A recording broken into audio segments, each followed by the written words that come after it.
आज जय श्री राम।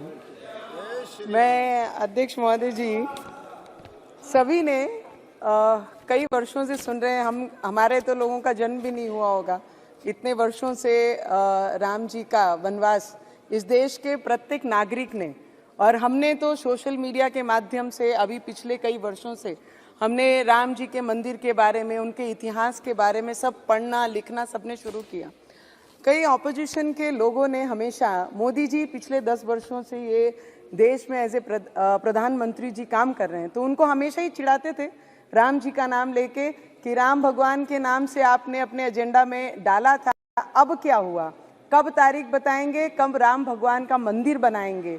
तो मुझे लगता है ऐसे बदनसीब लोग बहुत कम होते हैं दुनिया में जिनके पास 50-60 वर्ष रहने के बाद रामलला का मंदिर नहीं बना सके, ना ही राम भगवान को उनकी जगह पे स्थापित कर सके। और ऐसे भी कई लोग होते हैं हमारे देश के प्रधानमंत्री जी जैसे, जो 10 वर्षों में तारीख भी बताई, मंदिर भी बनाया और भव्य पूरे विश्व में हमारी आस्था को कहीं मरने नहीं दिया, और मंदिर को स्थापित करके मंदिर भगवान के राम भगवान के मंदिर में उनकी पूजा आस्था भी हुई।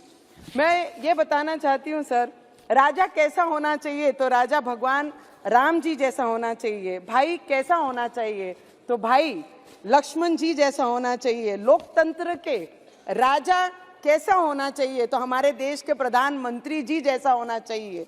ये देश का बच्चा बच्चा कह रहा है सर, ये हमारी आवाज नहीं, इस देश में रहने वाला हर व्यक्ति जो भगवान में आस्था रखता है, जिनका विश्वास है राम भगवान जी के लिए, जिनकी आंखों में आस थी कि कोई ऐसा आएगा जिनके हाथ से ये होगा, और लोकतंत्र का मजबूत करने वाले भाई कैसे होने चाहिए, तो इस देश के गृह मंत्री अमित शाह जी जैसे होने चाहिए। सर, अभी मैंने एक ओवीसी जी को बोलते सुना कि पुरुषोत्तम मर्यादा राम जी के बारे में कि हम उनका आदर करते हैं, सत्कार करते हैं, सम्मान करते हैं। करना पड़ेगा, इस देश में रहना है तो जय श्री राम बोलना पड़ेगा, क्योंकि इस देश के लोगों ने पिछले कई वर्षों से राम भगवान जी के मंदिर के लिए जो आस्था लगा के बैठी थी, इनके नसीब में नहीं थी। वो जिन्होंने राम जी ने खुद ये क्या निश्चिंत करेंगे राम भगवान के मंदिर का और राम भगवान जी के समय का, ये तो भगवान ने खुद हमारे देश के प्रधानमंत्री को चुना है कि जिनके हाथ से ये होना था, और इस देश में हुआ है, पूरे विश्व ने वो देखा है। सर बहुत सुंदर है सर, 4 लाइन कहना चाहूंगी मैं कि तब राम मिले थे लक्ष्मण को सेवा में, अब राम मिले हैं राष्ट्र के सेवा करने से। तब राम मिले थे भारत को शासन करने में, अब राम मिले हैं अपने राष्ट्र धर्म निभाने में। तब राम मिले थे बजरंग बली के सीने में, अब राम मिले हैं राम के नाम जप करने में। तब राम मिले थे शबरी की झूठे बेर खिलाने में, अब राम मिले हैं भूखे को भोजन करने से। तब राम मिले थे, और आज मैं इतना ही कहना चाहूंगी सर कि तब राम मिले थे अयोध्या को मर्यादाओं में, आज अब भी राम मिले हैं भारत के पहचान में। मैं इस देश के जितने भी सर, उस दिन जिस दिन राम मंदिर का स्थापना हो रहा था, हमारे रामलला जब स्थापित हो रहे थे, उनकी पूजा हो रही थी, हर किसी के इस देश में रहने वाले के आंखों में वो आंसू थे कि आज तक हम अपने घरों में रह रहे हैं, हिंदुस्तान में रह रहे हैं, अपने छतों में हैं, पर जिस भगवान के आस्था पे ये पूरा देश चल रहा है, उनको ही हम उनका घर नहीं दे पाए।